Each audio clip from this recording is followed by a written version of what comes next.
Since the first human being walked upright to modern man, he has had an insatiable appetite for the superstitious and a fear of the unknown. History is filled with legends of wild beings, of creatures and monsters to feed man's sensation of fear. Nessie, the monster of Loch Ness, has underscored these emotions and stimulated man's curiosity with a fervor that knows no bounds. What you're about to witness is unique. For the first time, you will see the actual underwater film of a monster or whatever creature it is as it swims by our submerged motion picture camera. Whether it is a plesiosaurus from 100 million years ago or a modern underwater creature, science has yet to determine. For the first time, you will see man's attempt to break the barrier of fiction and come up with scientific proof that a monster or monsters do lurk in the muddy depths of Loch Ness. Every scientific means at man's command is being used today to lure the creature from its lair, from underwater signals created by a synthesizer to sonar, miniature submarines, and lone divers with powerful searchlights. The drive to establish once and for all the creature's existence has brought people from all over the world, and they are risking their lives daily for just such a fleeting glimpse of some huge form of sea life beneath the surface of Loch Ness.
As man faces unknown dangers in his pursuit of a legend, he is hampered by the lack of physical evidence, other than testimony of sightings and a few distorted photographs. He's driven on by legends, stories of the monster dating back from the 12th century, by tales of mysterious happenings at the loch, even fantasies of strange beings from outer space who might have implanted some new form of life on our planet. All this mystery urges him on to pursue his relentless search to satisfy his curiosity, to find something, anything at all, that will give an inkling, the slightest clue as to the monster's actual existence. We will, in this film, attempt to explain the basis and background of the legend and try to establish logical theories as to what the creature could be and how it might have come into the loch. Interviews with people who have actually seen the monster will lend credence to its existence, and undisputed photographs will corroborate those sightings. But the proof, the actual motion picture film of a creature, may be the final answer to the legend of Loch Ness.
This is John Cobb, attempting a world speed record on the morning of his death.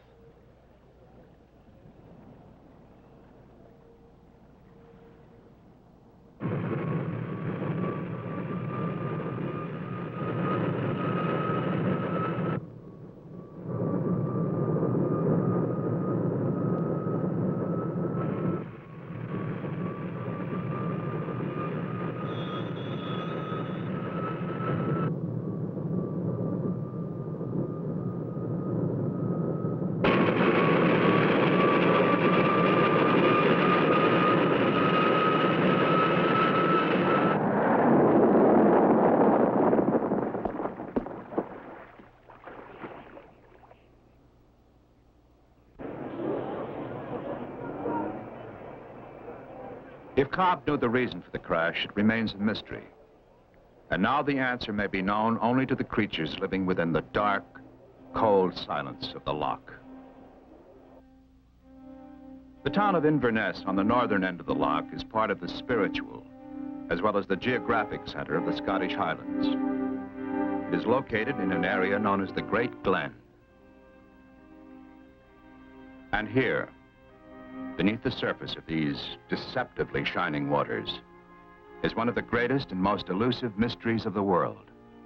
This is the home of the Loch Ness Monster.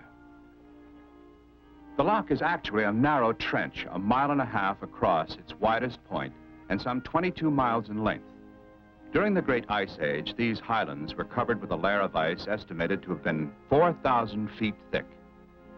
Slowly, huge glacial mountains of it began to slip, gouging steep valleys and lake beds in its path. And so, Loch Ness was born.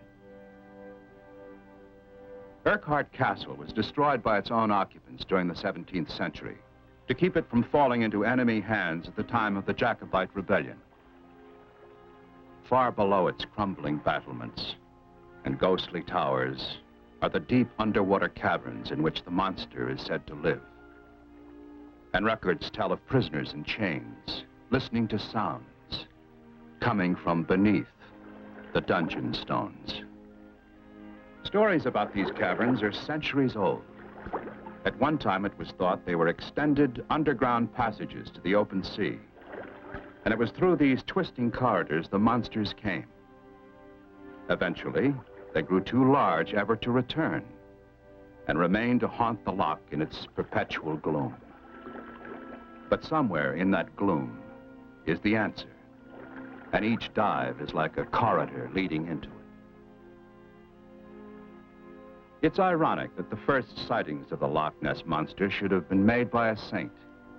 Ancient scriptures tell us that Saint Columba, the man who brought Christianity to Scotland, chastised the monster for having devoured a parishioner who chose to ignore a sermon. Perhaps this was meant simply as a moral tale, suited to the needs of a tempestuous 5th century. But isn't it curious that St. Columba chose to tell his story of the water monster, having it take place in what is now the famous Loch Ness? Today, 1,400 years later, the legend still lives, and priests at the Benedictine Abbey carry the traditions of St. Columba into the modern world.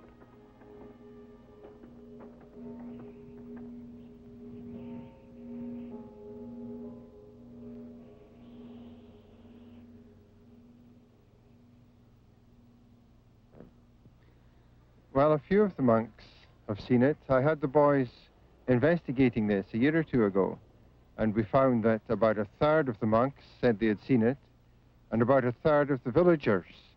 I think if you went all around Loch Ness, you might find that 1/3 of the people had seen it.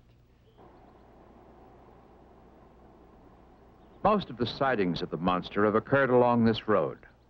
The houses and farms through this countryside face out onto the loch. And as a matter of record, more than 4,000 sightings have been reported since the turn of the century.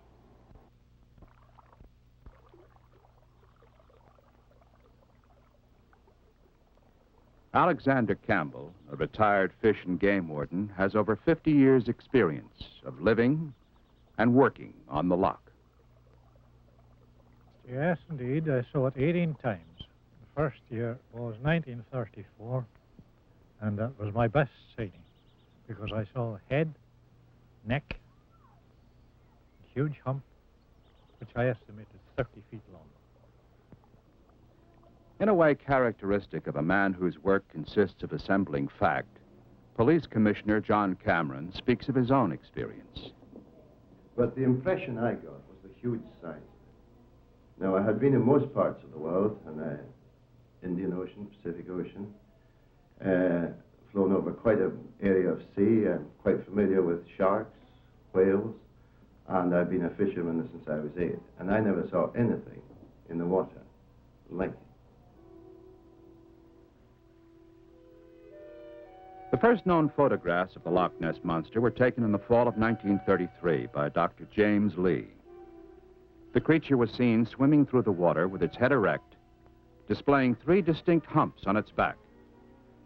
It dived suddenly when it heard a sound on the road.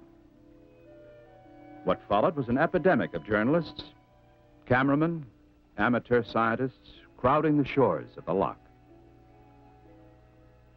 There was even a big game hunter, a Mr. A.L. Wetherill, who had the misfortune to discover and identify huge footprints which later proved to be a hoax.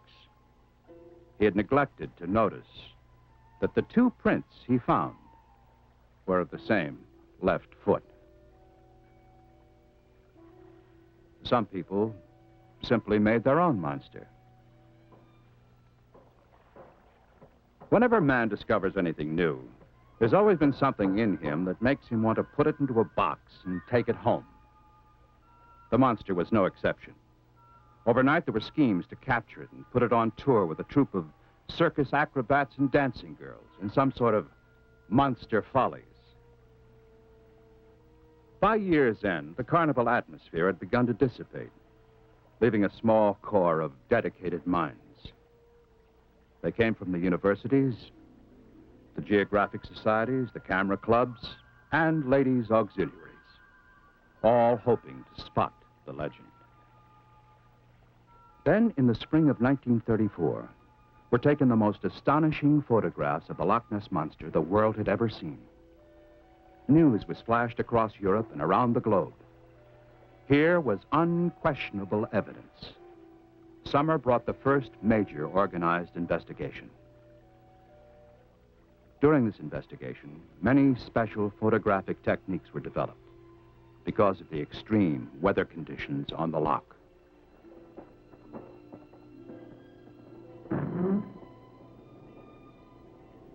It was extremely difficult for investigators to authenticate their findings because each new sighting and photograph was a single aspect of the animal, but none of them could describe it or show it in its entirety.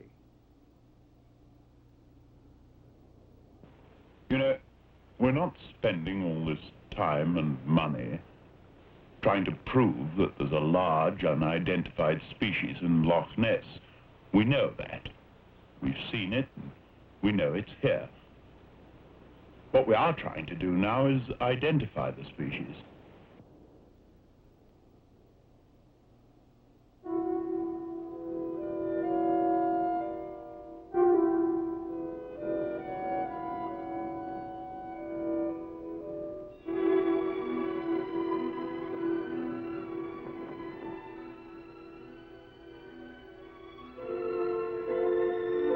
With the support of Sir Edward Mountain, the investigations took on a new legitimacy. Each morning, trucks and vans rolled expectantly out of the Highland fog to set stations up on both sides of the loch, all carrying the latest equipment.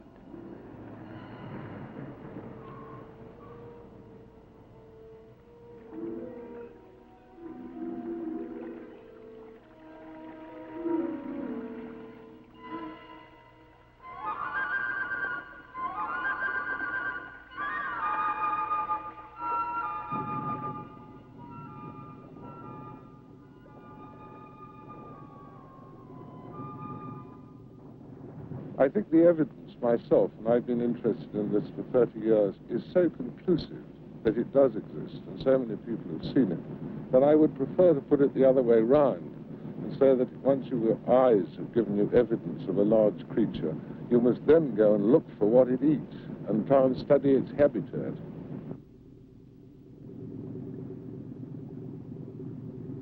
Fishermen know that to catch a big fish, it's necessary to lure them with smaller fish. This was the first attempt to troll the loch, and Captain Eustace Maxwell hoped that by lowering these baited nets, evidence would be found telling us what the Loch Ness Monster has for dinner. Zoologists can estimate an animal's size and bone structure from its diet.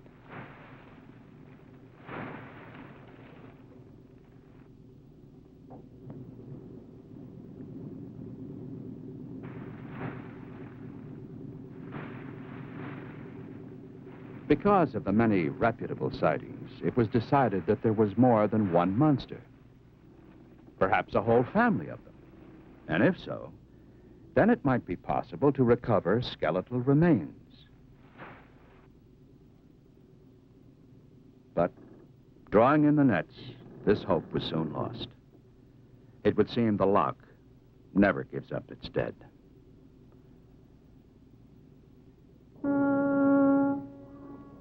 Occasionally, archaeological discoveries are made from diggings along the shore. Mr. Taylor, you've had a brief look at this now, about 5 minutes. What do you make of it? Well, I think that this may well be a bone, a very large bone, and one's first impression is that this may be part of a femur of some large animal. Now, what part's that? That's the thigh bone. And certainly a very large object. I'm fairly certain that it is made of bone. What makes you think that? Well, the texture of the object, its weight, and the fact that if you look very carefully at it, you will see what appears to be bone canals running throughout the structure of the object. It has the typical appearance of bone from which the organic matter has dissolved over a period of time, leaving just the ash intact. How old would you say it is? It's impossible to say, but it could be very, very old indeed. Could it be, do you think, part of any animal that might have lived in these waters? It's certainly not part of any animal that we know of in science today. It's much bigger than any piece coming from, say, a large mammal such as an elephant or rhinoceros. Bigger than that? But it's bigger than that, and if indeed this is a bone, then I would think that it comes from some animal, either that is not known to science and which is existing now, or perhaps some prehistoric animal which is not alive, but which once did exist on the Earth.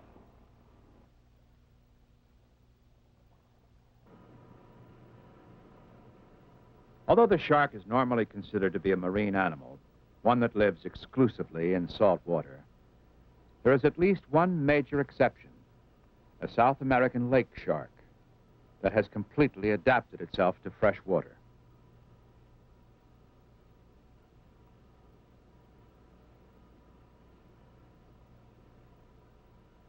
The shark itself is one of the most successful animals in the long evolutionary journey.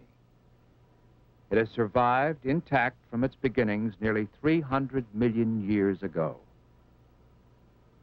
Normally, the shark would not be considered as having anything to do at all with the legendary animal in Loch Ness.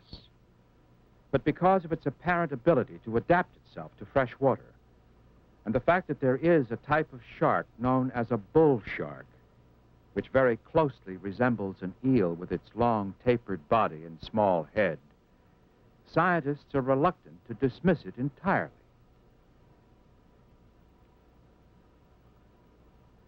The bull shark usually has a maximum length of 8 feet, although a few have been reported at nearly 25 feet. It is not particularly ferocious, though the behavior of sharks is never really predictable, and researchers are seldom anxious to spend much time in a tank with them.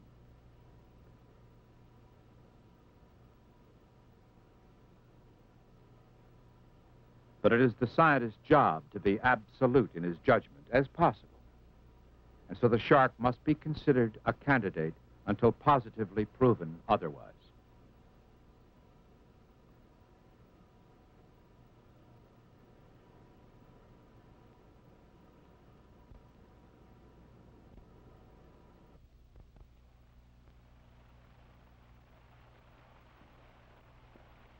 Exposition Park in downtown Los Angeles, California. A far cry from the cold, eerie dampness of the home of the Loch Ness Monster in Scotland's mysterious Loch Ness.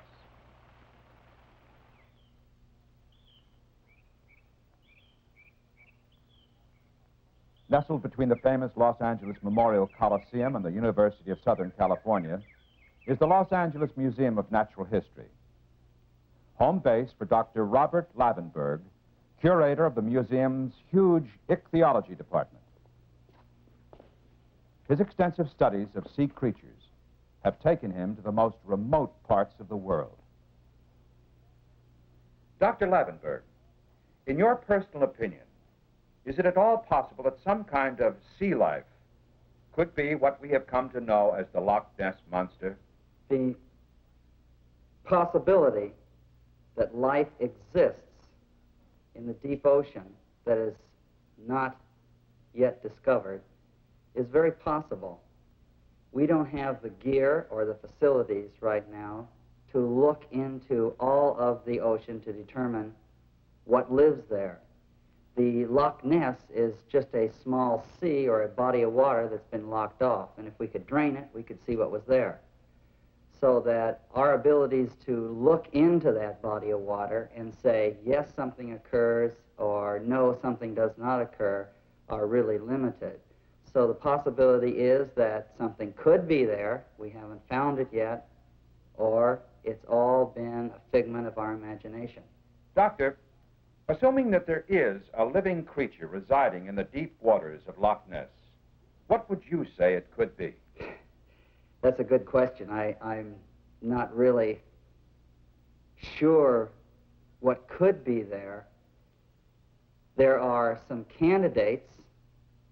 For instance, a large eel, one of the fish-like vertebrates, could be there and seen. It could be a type of marine mammal, and there have been some photographs published of one of the whales or dolphins that has been lying on the surface for some reason, holding up its fin, and this fin does look like some of the sightings that have been made of the supposed creature that lives in Loch Ness. There's also the possibility that it could be some large vertebrate or some large animal that none of us are aware of. There is that vague possibility because we just haven't seen it. But I think the logical candidates would be, if something occurs there, something such as a large marine mammal, one that's been landlocked in the area, or another type of fish-like vertebrate that breathes, that removes oxygen from the water and stays hidden most of the time down in deep waters, and for some reason only comes to the surface on relatively few occasions, and it's been on those few occasions that a sighting has been made. Would there be a way for an aquatic mammal, fish or reptile, or whatever we choose to call the life in the loch, to have migrated centuries ago through a subterranean cavern when small, and to have grown too large to regain access to the sea? It's really quite difficult to tell the provenance of an animal, where it comes from, but it's possible, not impossible, that some type of animal some time ago has been or has invaded this area and subsequently been trapped in there by some movements of the earth or a landslide or something of this nature. The earth itself is constantly moving. The continents are slowly creeping around the globe in a slow drift. And we can detect that through earthquakes. And we can visually see that the earth is in the process of moving. And in approximately 3 years, all of the planets in the solar system are going to line up. And during this period, there may be quite a bit of activity, of earthquake activity. There may or there may not be. We just don't know what's going to happen.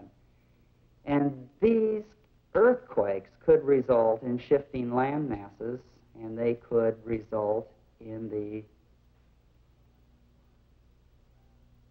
movement of Earth so as to trap bodies of water, and they're included animals that they cannot get back into the major part of the ocean. The marine mammals have been on the Earth for a short time, speaking evolutionarily. They're one of our recent animals in the ocean, or one of the more recent animals.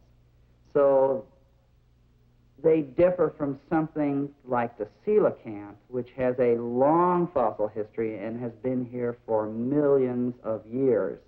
And we know that from finding their remains in the rocks of the Earth. But they went for a long period undetected. We didn't catch them, we didn't find them, and then all of a sudden in 1939, one was suddenly caught.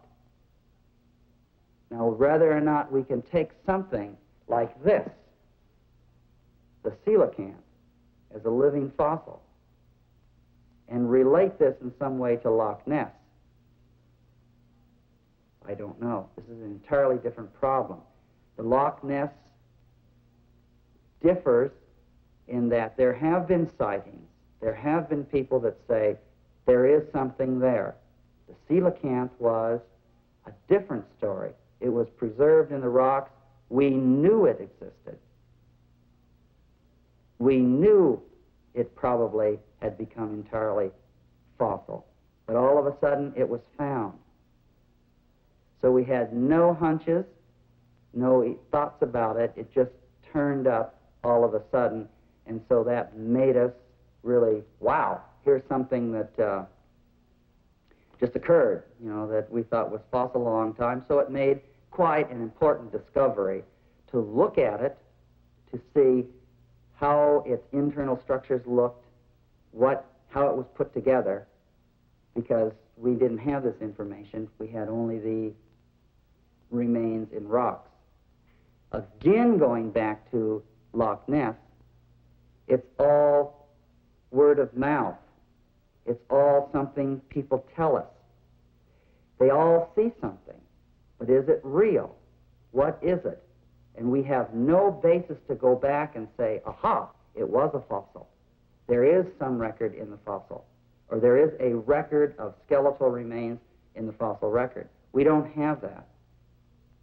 So it's a problem of enormous magnitude, a gulf that we have to bridge here. On one hand, we know that the oceans probably in deep waters contain animals we have yet to discover. There are things down there we just don't know exist. We have to go out and look for them. On the other hand, we have Loch Ness. We have what supposedly is an animal, and we can't put a tag on it. We cannot identify it. We couldn't tell you whether it was a fish, and we couldn't tell you whether it was a vertebrate, and there are people that will say there's nothing to it, that it is all reflections, it is all some type of abnormality during filming or sonic aberration, that if it were there, we would know about it, and since there's no way to really document the records, so you have on one hand that we don't know whether something exists or not, and we have on the other hand the discovery of things that we thought were long since gone, and putting them together may indicate that there might be something there.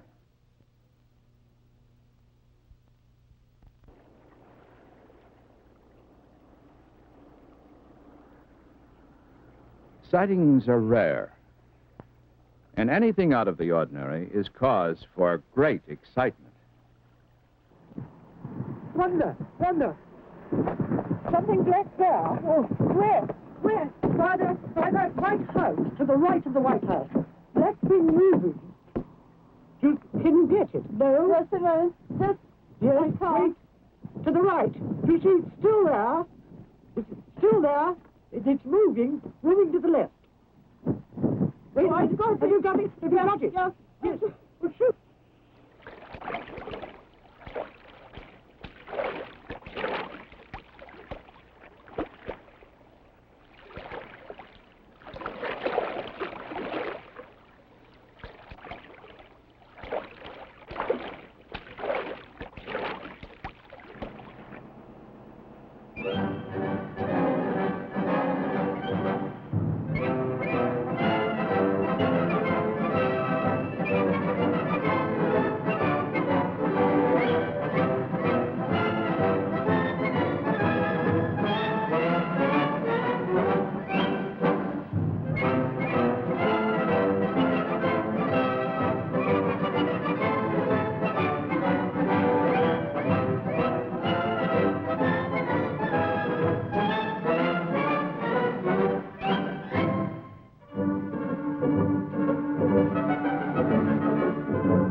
film companies were eager to make Nessie a star. But due to her reluctance to show up for rehearsals, they were forced to build their own. Producers had some difficulty in casting the picture because actors were not willing to appear next to such terrifying machinery.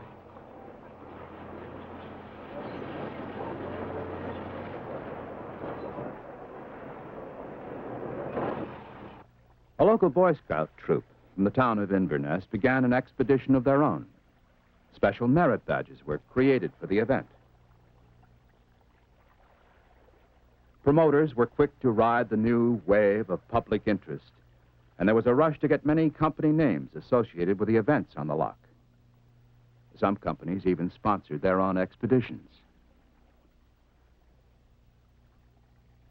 It quickly became apparent that something had to be done to protect the ecology of Loch Ness and the monster itself. Someone announced a bounty on Nessie. Local constables had to keep a sharp eye out to prevent any mishaps.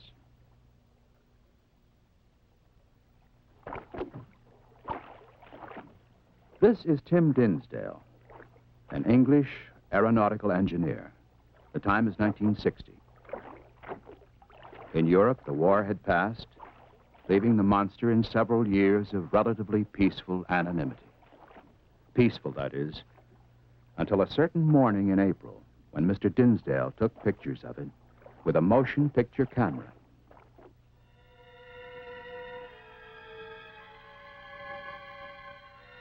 The authenticity of this film has been absolutely established through analysis by the Joint Air Reconnaissance Intelligence Center of the Royal British Air Force.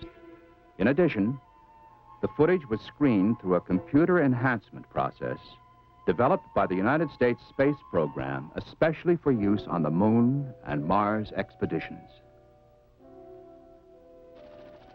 A growing list of sophisticated equipment began to assemble on the loch, as well as the inevitable practical jokes.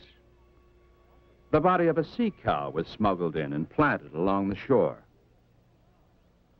A Birmingham musician, John Sly, wrote a special song to try to coax the great beast into poking its head out of the water. The monster did not appear, failing to respond to Bach, Beethoven, and the Beatles.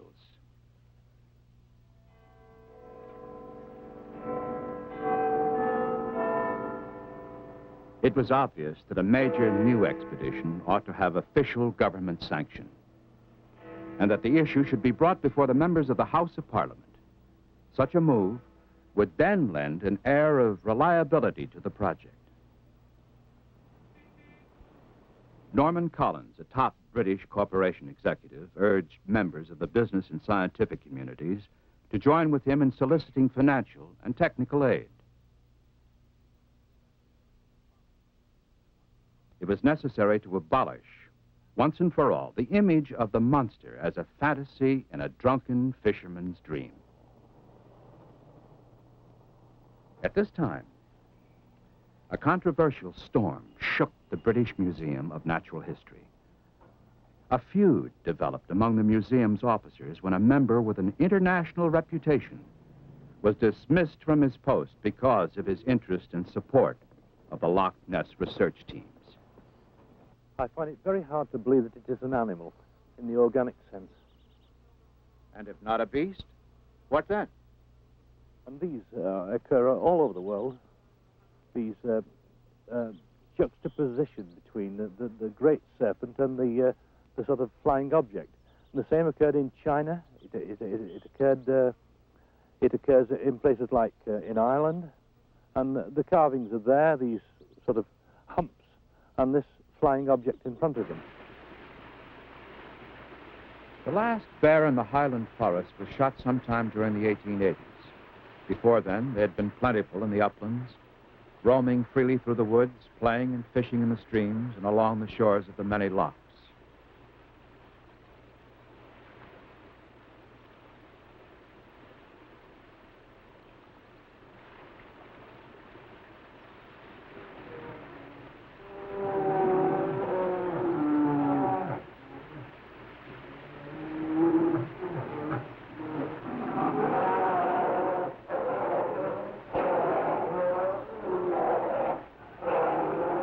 Bears are excellent fishermen, and they've been known to catch as many as 25 salmon in a single hour.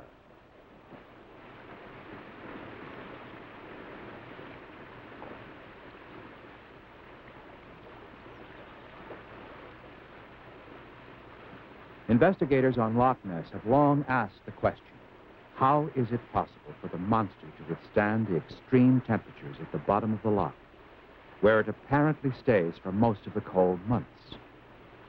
Some scientists feel that it is able to do this because it has the ability to partially hibernate, like the bear, and they are currently involved in research that is trying to find a link between diet and the hibernation process.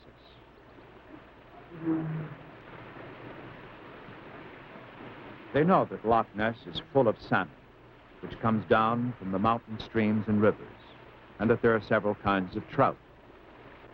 If the diet of the Loch Ness Monster is similar to that of bears, then researchers feel it may soon be possible to make certain tentative estimates.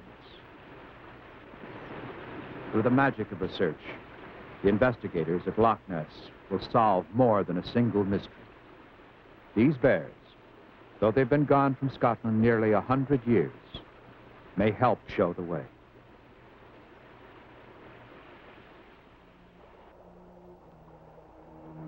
One of the most persistent theories about the monster is that there is no monster at all. What is seen are simply the manifestations of the monsters within ourselves. No doubt, due to the particular quality of ever-changing light on the moody water and the sudden leap of waves under the wind, visual illusions sometimes occur. Occasionally, the water will look pleasant and serene, but experienced divers who have slipped beneath its sparkling waves can testify to the hazards of the dark, peat-shrouded currents.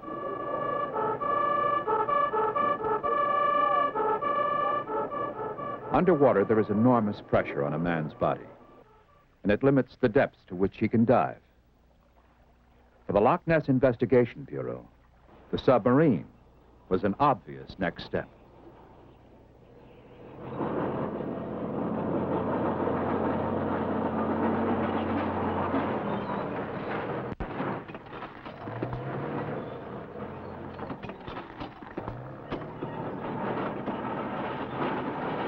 For several years, the Bureau had been making plans for obtaining the use of a submarine, and there was much excitement when it finally arrived.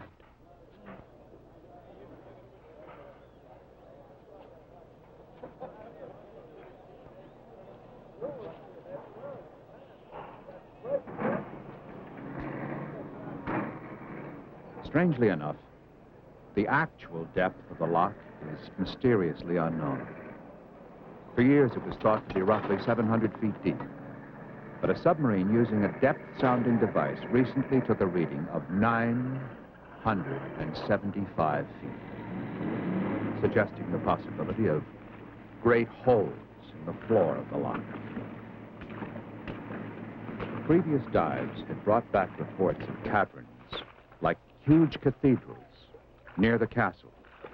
And there is speculation today that by exploring the entire 24 miles of the loch's floor, using specially built submarines with powerful strobe lights, an entry may be found into a subterranean world existing below the loch. Members of the Pisces submarine crew repeatedly brought up stories of exotically colored fishes and eels. And several times, the entire 2-ton submarine was simply swirled around like a bathtub toy as it rested on the bottom. Earlier, they'd been tracking a fast-moving object, only fleetingly visible in the ghostly streams of the lights, but each time they drew near, the object would flash away in a manner completely unlike any animal known to marine biologists. To quote one of the technicians, "We're convinced it was not a school of fish or anything like that. We just don't know what it was." The Pisces was also equipped with a hand or claw. There was still hope that some part of an animal's skeleton could be found on the bottom of the loch, and the claw was constructed to handle objects of tremendous size and weight.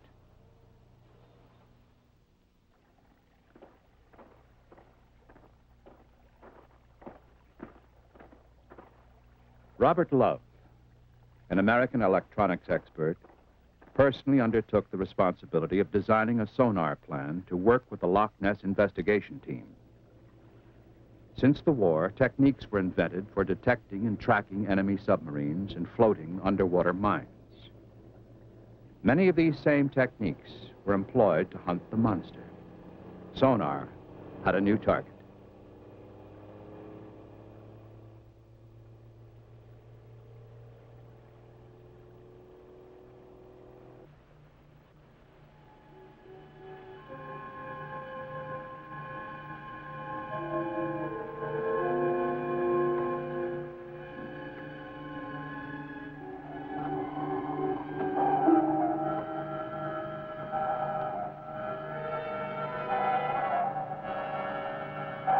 Signals were sent out into the water by the submarines, which registered on the equipment on board the surface boat.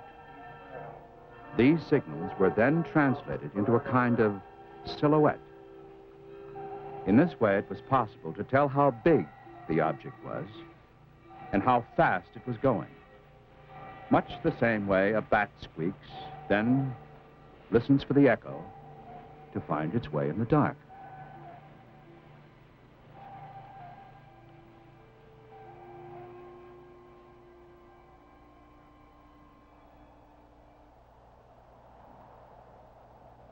A biological research center in the Bahamas reported certain types of octopus whose behavior suggested the creature in Loch Ness.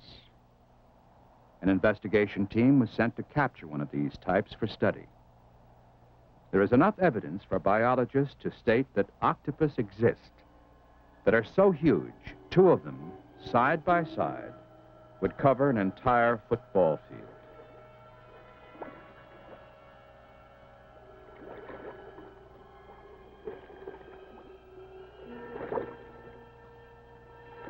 Although there are no known octopus that live in freshwater environments, it is possible that caverns may once have led to the sea.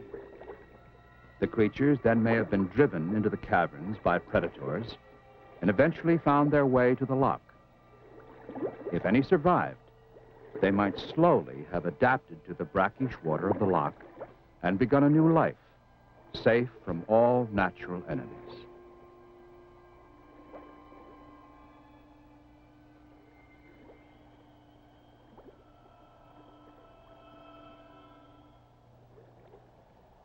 So much is unknown about the Loch Ness Monster that scientists are literally working in the dark, and they must examine each new possibility, no matter how remote.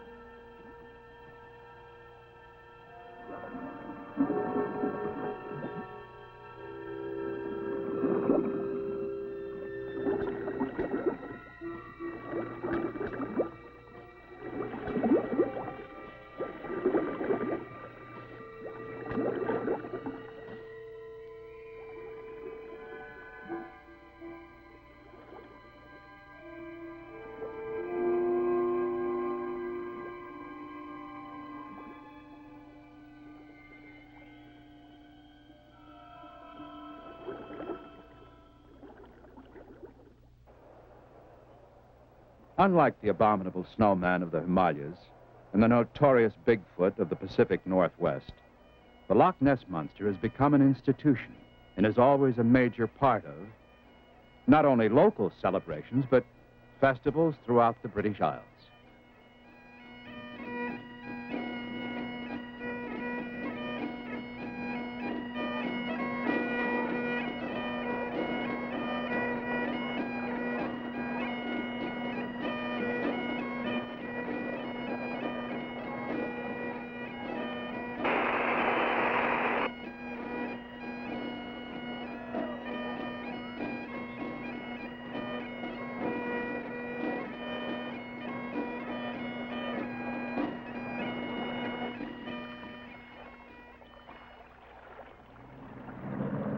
Some forms of tourism, however, stir up resentment on the part of the local people.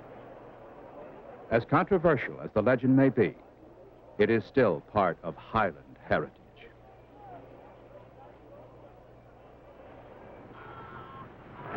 Over the years, one of the favorite explanations is that the monster is actually a seal or a sea lion.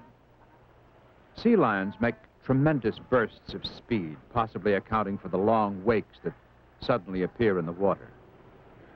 But tests have shown that the wakes made by sea lions are very different than those created by the monster.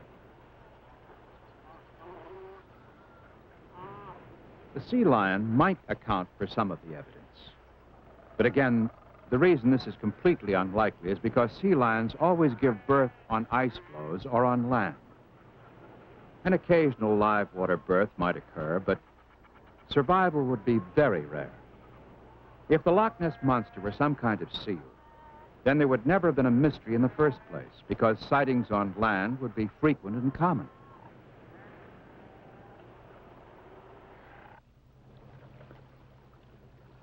Whales, the largest mammals on Earth, have been suggested as the real legend of the loch. Not only could they qualify in size, but when swimming in groups, their backs do resemble the multiple humps usually associated with the monster. But when whales surface from a long dive, they blow huge quantities of steam and water into the air, something the creature has never been known to do.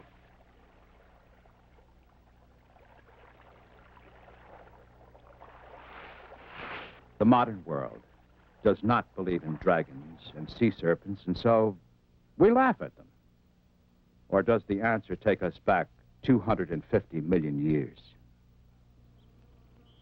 Wing Commander Basil Carey's wife, Freddie, first saw the monster when she was a small child. She's demonstrated a remarkable psychic affinity for water, its spirits, and its creatures. I've done water dividing for 2 different firms of architects. Generally, I'd start with map dowsing. They give me a large-scale map of the area that I'm going to, and I can go over that with a pendulum and a non-magnetic pencil until I find out where the water is, and then I can take my stick then and go along, and I know where to go to look for the water. You see, it saves a lot of trouble. When asked, could she help locate the monster? Oh, yes. I've told them where to put their cameras and where the creatures are, and they've got photos. But the thing is that I know where they live anyway, roughly, because I've watched the loch so often. But I know where the things live, and I know what their habits are, I know what they do. And so in any case, I'm able to tell them where the things live more or less and what they do. Some people stand at the water's edge each morning and evening for years and never catch a glimpse of the creature. Others have seen it many times. No one's luck is the same. Once again, Dr. Lavenberg at the Los Angeles County Museum of Natural History. Doctor, can you tell us about scientists' recent deep-sea discoveries and how these sea animals have evolved? What can be told of their longevity, if anything, and from their continual existence in the sea? Life in the sea basically has 2 forms. Those that float or swim, and those that live on or in the bottom. And since man has been around, he's walked the seashores and picked up forms of life so that we have a fairly good grasp of the types of life that occur near shore. However, out to sea and in deeper waters, these areas remain relatively unexplored. We're just beginning to do the explorations of them, so that it is in the deep sea, in deeper waters, that the archaic animals are found. Those animals that have a long history of life on Earth. And it's fair to point out here that if we took one group, such as the mollusk, the clams and the snails and all of their allies, there's a pretty good indication that these have slowly, over long periods of time, invaded the deep sea from shallow waters. Doctor, what species of sea animals have existed from prehistoric times and are still found to exist today. As a species, rather than an individual, probably the best known fish that would fit this category is the coelacanth. It has been around, preserved in the rocks for more than 150 million years. And we knew about this fish as one of the archaic fishes that was instrumental in the colonization of land through a swamp-like habitat to become a vertebrate. And we thought they were long since dead, that they had become extinct. But in 1939, there was one caught by a commercial fisherman, and he saved that fish and got it to a museum, and it resulted in the spectacular discovery of a living coelacanth. Can we assume that there is more than one creature in the loch, which could account for over 4,000 sightings over the years? If you assume there are animals living in the loch, yes, then it's logical to assume that there is more than one. However, it should be considered that there might be relatively few animals, if they do exist, and the sightings could be of very few. And if this is a locked area that the animals cannot escape, if they indeed occur there, and there are few of them, perhaps they have a reproductive method that ensures continuation of them for long periods of time, such as they may have internal fertilization and produce few young and have no real predators. There's nothing in there that is going to kill them. It takes an uncommon stamina to endure the long waiting. Frank Searle knows what it's like. I'm not here to prove that there's something in Loch Ness. I'm here to identify what is in Loch Ness. We have 1,400 years of acceptable written records to tell us that there's something in Loch Ness. For the first 5.5 years, I lived in a tent on the loch side, spent almost every hour of daylight out in a small boat. I've clocked up now 22,000 hours of watching, 15,000 hours of it from a small boat. But the trek into the unknown requires more than sacrifice. One must be ready for luck when it comes. It's very difficult to get pictures because you only see these animals for a short time. Perhaps 7 or 8 seconds would be the average sighting. So you realize that you've got to have a camera in your hand all the time, ready to go. Use a camera like a gun. This is why so few people get pictures.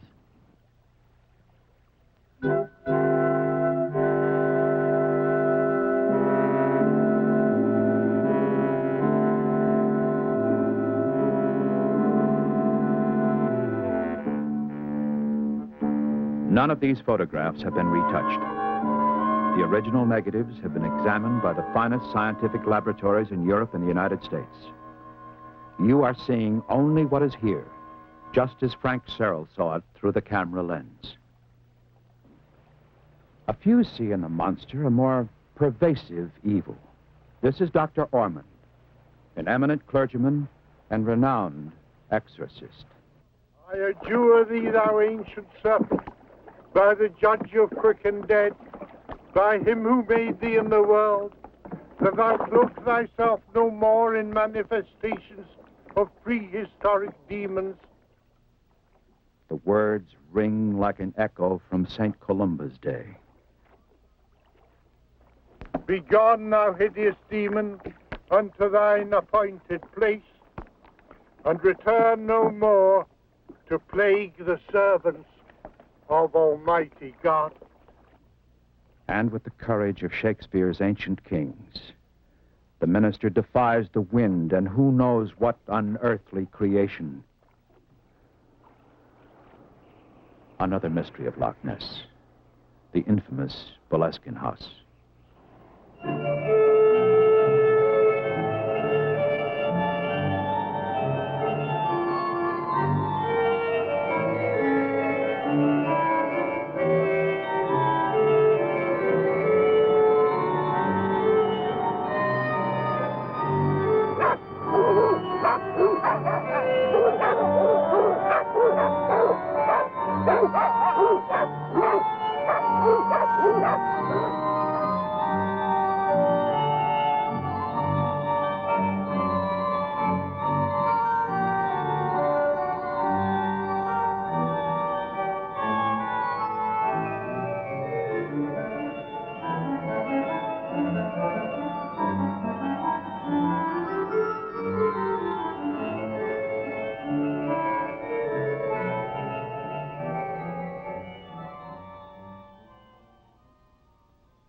he himself left a number of his spirits that he raised, sort of knocking around the place when he left here.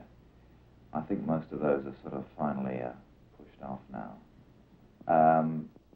One of the most interesting ghosts, or whatever you want to call it, that inhabit the place is one of a chap called Simon Lord Lovat, who was chief of the Fraser clan at the time of the Jacobite rebellion in, or whenever it was, the Battle of Culloden anyway, which most people will have heard about. He was finally beheaded for treason in London, the Tower of London, and his head at the time of his execution was supposed to have fallen into a basket, and in fact didn't. It rolled off across the floor. And the story goes that at the time of his death, that he was thinking of himself in the heart of the Highlands, which we are just about in the geographical dead center of the Highlands right here. And his head still rolls up and down the corridor outside this room here. And can be heard at night. I've heard it myself several times.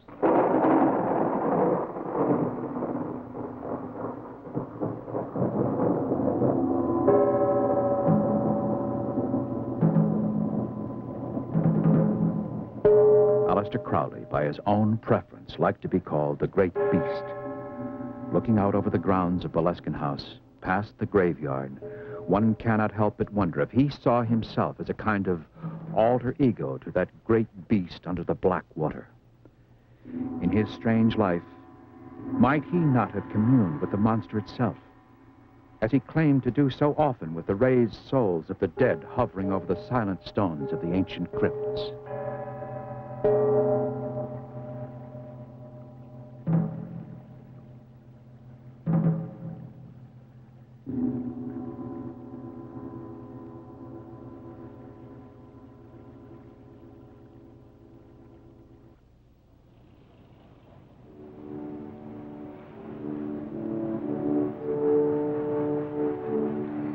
Chicago. Perhaps the city that might answer those who've waited anxiously through the years to solve the great mystery.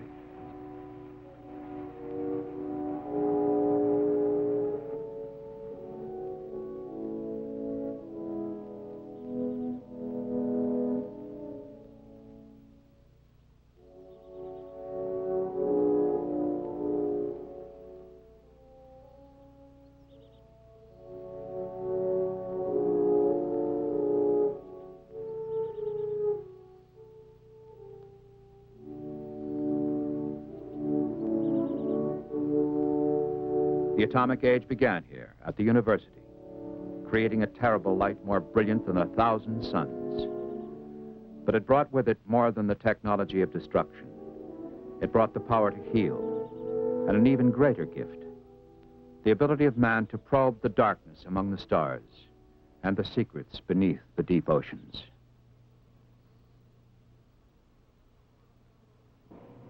Professor Roy Mackal is a major scientist in his field and is recognized internationally.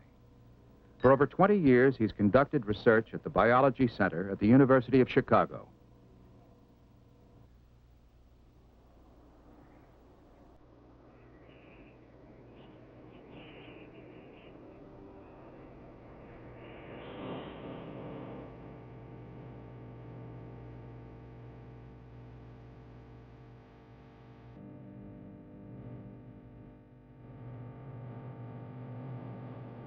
Now, a new idea has to be tried. A new approach. A hydrophonically triggered sonar plate has been developed, enabling a submarine to track the monster without first disturbing it with the intense strobe lights used in normal camera operations.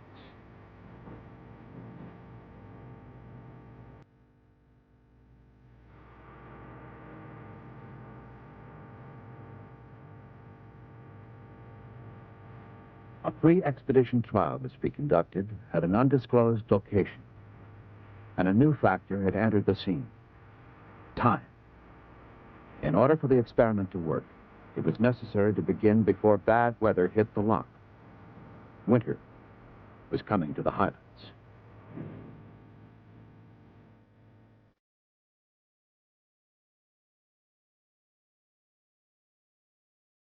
sound carries surprisingly great distances underwater.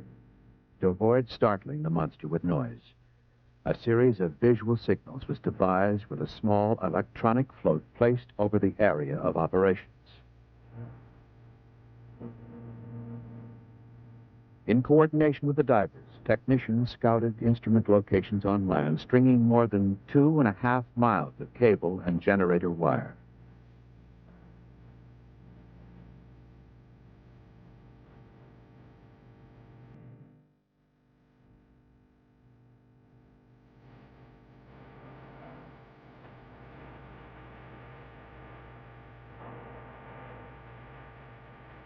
Special devices were inserted in the regulators on the divers' air tanks to muffle the sounds of the bubbles.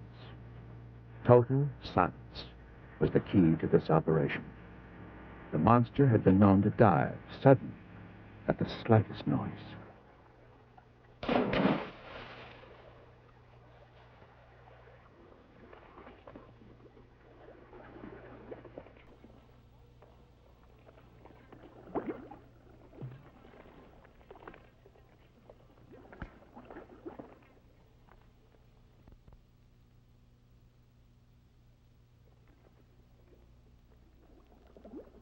A sensitive plate was put in position so that it would not be accidentally set off by the submarine, which was to hover nearby.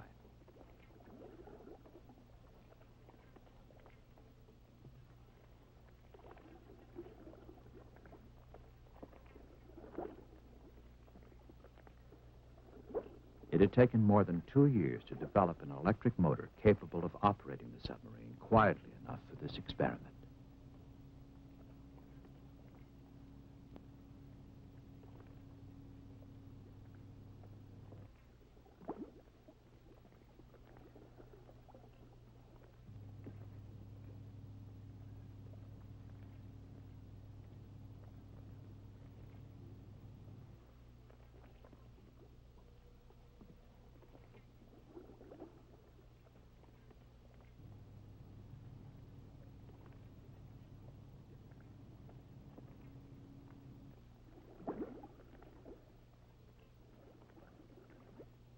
The question was, would the great bulk of the monster, gliding through the water, create enough vibration to be picked up by the underwater microphones? If so, it would trigger the signal to the sonar crew and alert the submarine. There was only one way to find out. The expedition was ready now to go down into the actual waters of Loch Ness.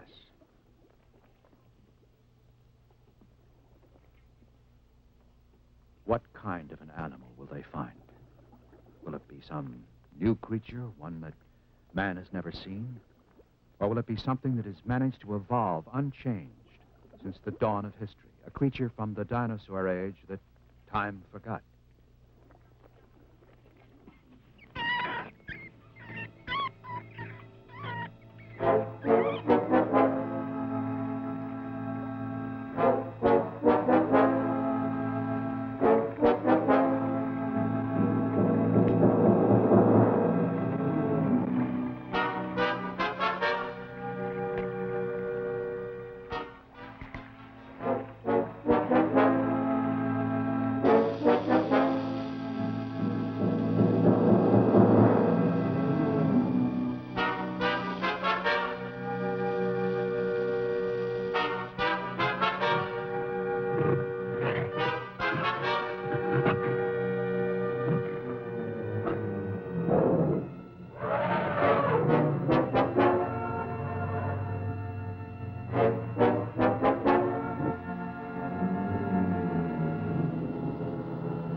We know for a fact that creatures long thought to be extinct do exist today virtually unchanged since the age of the great reptiles, 250 million years ago.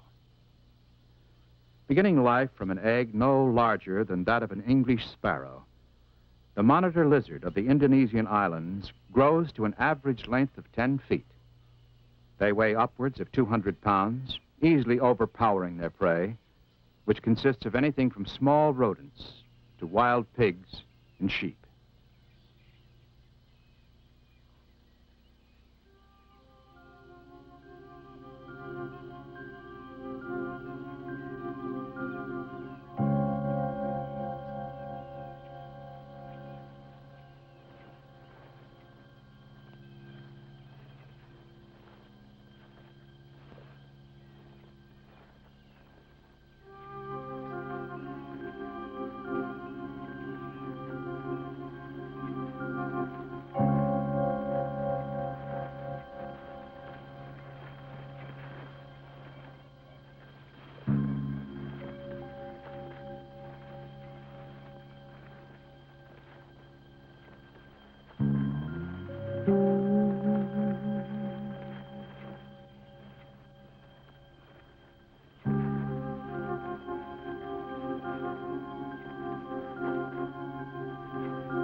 If the environment in which an animal lives is cut off from the intrusion of other forms or more dominant animals, then it becomes a sanctuary, a kind of harbor out of reach of evolutionary storms. Thus, on an island, for example, or in a stable body of water, they can remain indefinitely, adapting over slow centuries to minor changes in climate and food supplies.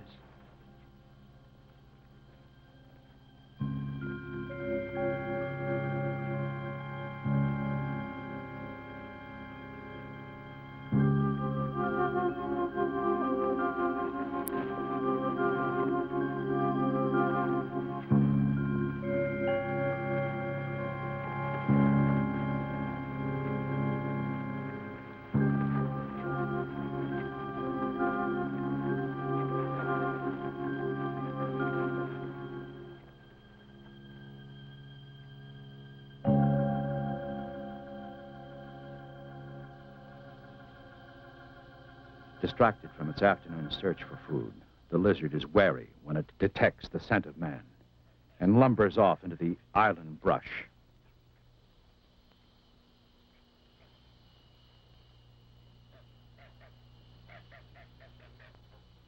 But the most dominant animal of all is man himself. Despite his relatively small size and vulnerable body, his brain makes him master, and he becomes the unnatural enemy. The prehistoric brain, however, is tiny, operating on a simple hunger-fear principle, and that is why the animals are so difficult to find. They are dangerous and unpredictable, reflecting the time of their primeval ancestors. When they are hungry, they are no longer fearful, becoming instead ferocious and intrepid.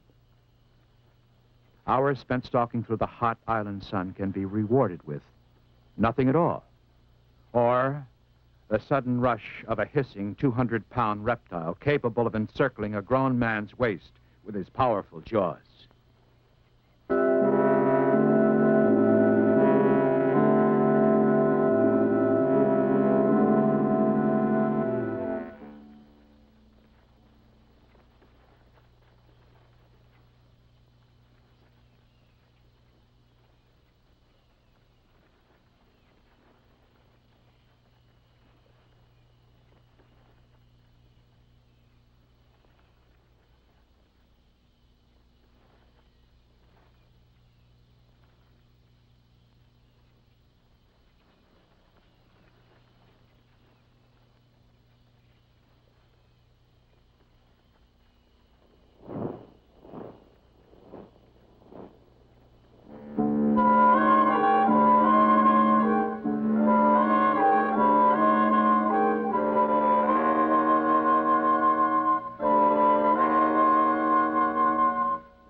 carnivorous habits of the dinosaurs must have been terrifying, especially among creatures 30 and 40 feet long. They were animals literally designed for killing, equipped with special horns and claws and teeth for tearing.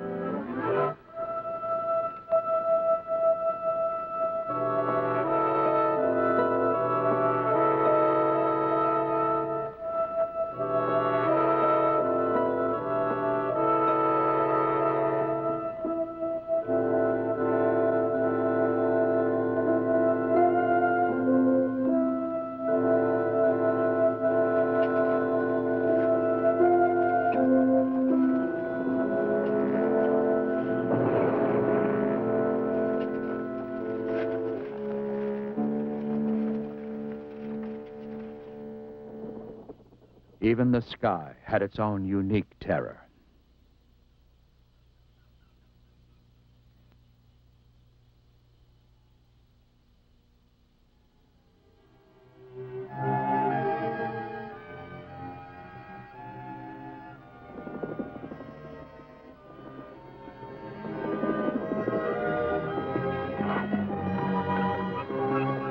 The instinct for the hunt was an essential aspect of prehistoric life. Without it, no creature survives. The predator is a beast within a beast, alive still, eating in the blood of a savage kingdom. Due to the unlocated bottom of Loch Ness, it's back to the drawing board.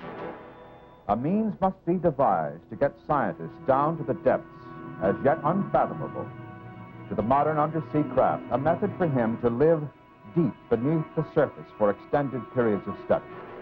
Underwater science will, of necessity, be forced to borrow from outer space technology or from the blueprints of oil and gas companies continually searching for the new deep-sea devices in their never-ending energy exploration. Or maybe we will find the futuristic drawings of popular mechanics magazines and the tales of science fiction writers not too far-fetched. Or, even better yet, we might draw from the master of them all, Jules Verne. Many adventurous companies all over the world see an abundance of mineral, energy, and food sources hidden deep in the ocean. And they're actually constructing great depth underwater craft to free these vital needs of the world from the bottom of the sea and relieve the pressure of land crops trying to feed the millions of hungry people in the world today. New substances are being discovered, stronger than existing methods, which will aid in equalizing the tremendous pressure exerted on the hull of an underwater machine in the deepest parts of the ocean. New breathing apparatus is in the experimental stages. All science as technology will be called upon to find ways of searching into the unknown deep ocean crevices of this new frontier. It is this mass of information, of trial and error, of experimental frustration, that will someday bring forth the necessary technology that will enable scientists to unlock the secrets of the floor, if there is one, of Loch Ness, and locate the lair of Nessie, if she really does exist.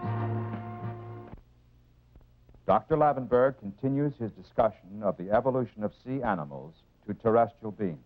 We're pretty well convinced that life originated in the aquatic medium, in the sea.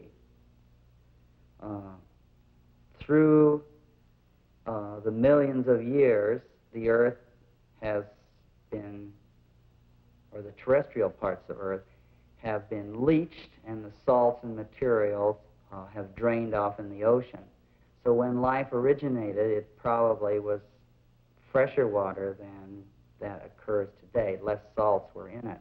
As life evolved in the ocean, it became more complex, and then in this sequence of evolutionary events, some of the animals that had formed, like the coelacanth, began to move into shallow waters or swamp-like areas, and they were able to survive in that habitat, and that was the very beginnings of the terrestrial form of life. These animals were able to invade a hostile environment. And one of the major changes had to be that in terms of the egg. In the aquatic medium, the egg is surrounded with water and doesn't desiccate. But on land, it could dry up. So that these animals at first were in a medium, in this watery medium, and tied to it in terms of reproduction for that, keeping the egg moist so that it didn't die. And one of the major jumps then to get into the terrestrial environment was to have an egg that was protected from drying up. And once this happened, this really enabled animals to colonize, to invade and colonize the terrestrial habitat. Doctor, no one has ever unearthed any hard evidence of the monster of the loch ever having killed anyone or hauled an animal back into the loch. If Nessie is a benign creature or family of creatures, does that lead to any conclusion that it could be from the fish family rather than from the reptile or other species of mammal that have been known to have attacked men and ships?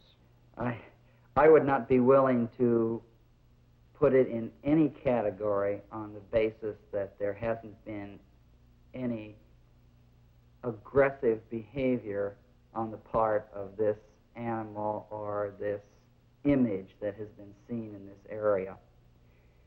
It might be that if it exists, it is a filter feeder. It feeds upon the tiny organisms that swim or float in the water, or if it is something like an eel-like organism, it could eat the fish, or it could eat on plant material, it could be a grazer. So it might not be a predatory animal, and if it's not predatory, there would be no basis for seeing aggressive behavior. What known sea life could be categorized as possible monsters? The stories have come down for centuries of attacks on ships and men by mammoth sea creatures. There are some candidates in the fish world, types of fishes, that might qualify for the status of monster. But this is a name that we would apply on the basis of man and his sightings at sea. If you'll consider some of the early days of the mariners out on the ocean, they were sloshing through the seas on these boats heavily laden with sails, and all they saw for days on end were the ocean, the blues and the grays. What if, alongside of their boat, a fish that was twice the size of the vessel suddenly appeared? And what if it were not the colors that they were seeing? It would make a very strong impression upon them.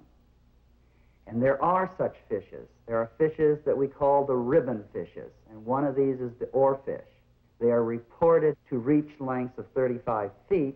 They are 1.5 to 2 feet deep, and they look like a ribbon. They are bluish silver with scarlet crimson fins. And the fins, they're modified in the front part of the head in these fishes to be 2 or 3 feet in length. They're scarlet red, and if one of these fishes suddenly appeared at the surface, right alongside your vessel, and erected this scarlet crimson dorsal fin, you'd be impressed, you'd be startled, and you would think at first, what is this? It's so thin, and it might just disappear immediately. And with that short glimpse, with the brilliant colors, with the strange shape, some of these fishermen would go back and write these stories.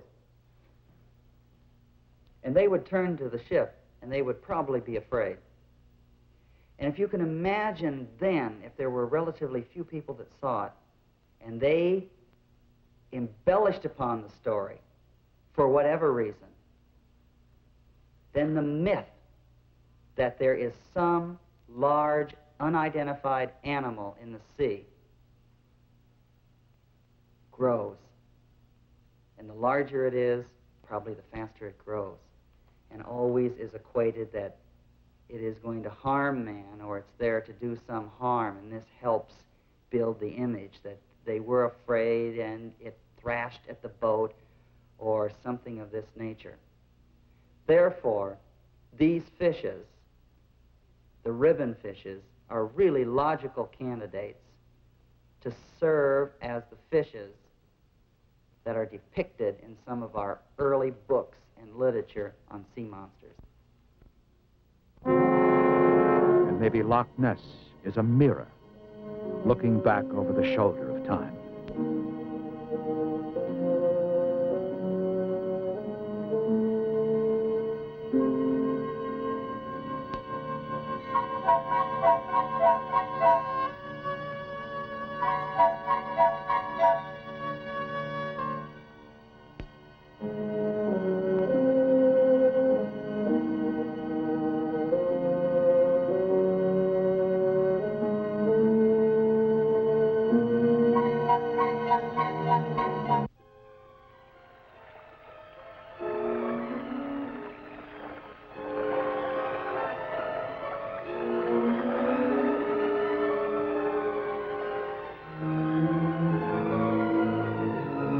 After an unexpectedly early storm, which delayed the expedition for 3 days and nights, the divers and technicians were anxious to get out into the water. The submarine, which had been moored to a concrete anchor placed in the steep side of the loch by a previous expedition, sustained only slight damage to its rudder assembly. But crew members were confident it was not serious enough to cause further delay.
Divers were sent down to help position the submarine and to explore the water conditions in Urquhart Bay.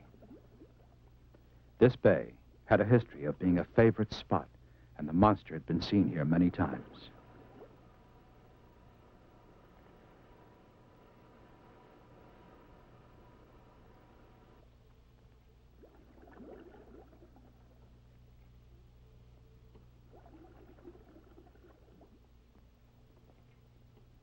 They went deeper, moving through the dreamy water toward the caverns.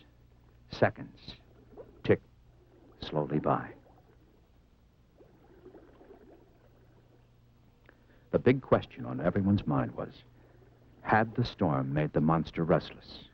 If it had, then there was a good chance it would be active and hopefully trip the sonar device.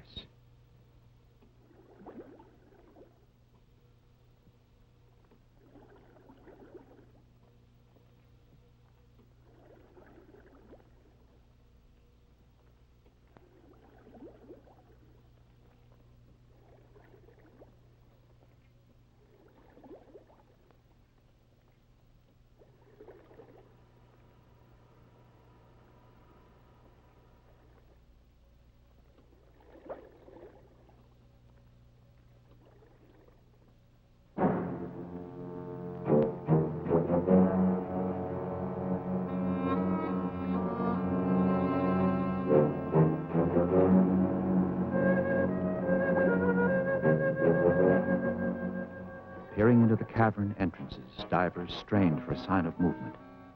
A water plant uprooted or torn. Anything unusual. Anything at all.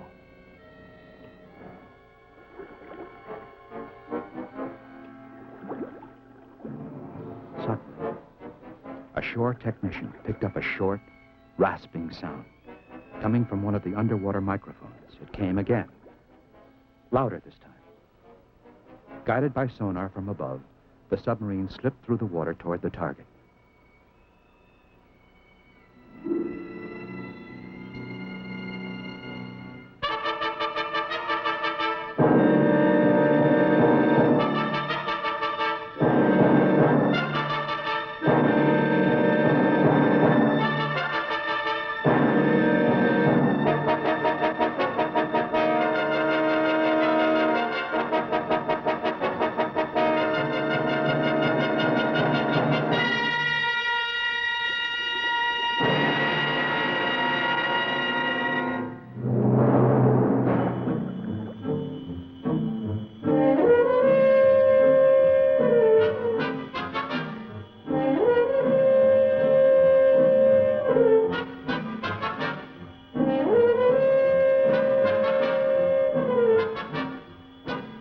We're about to see again, in slow motion, is an aquatic animal 5 times as big as the submarine, gliding through the water, propelling itself with huge flipper-like appendages.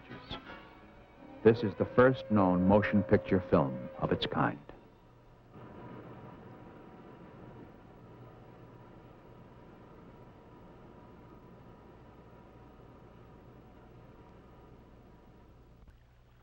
And so we have come closer than man has ever been before.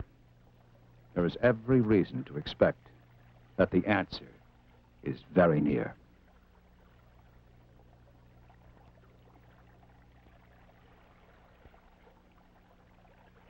But when the phantom of Loch Ness is finally known, some part of it will remain a mystery forever, buried deep within the heart of the Scottish Highlands.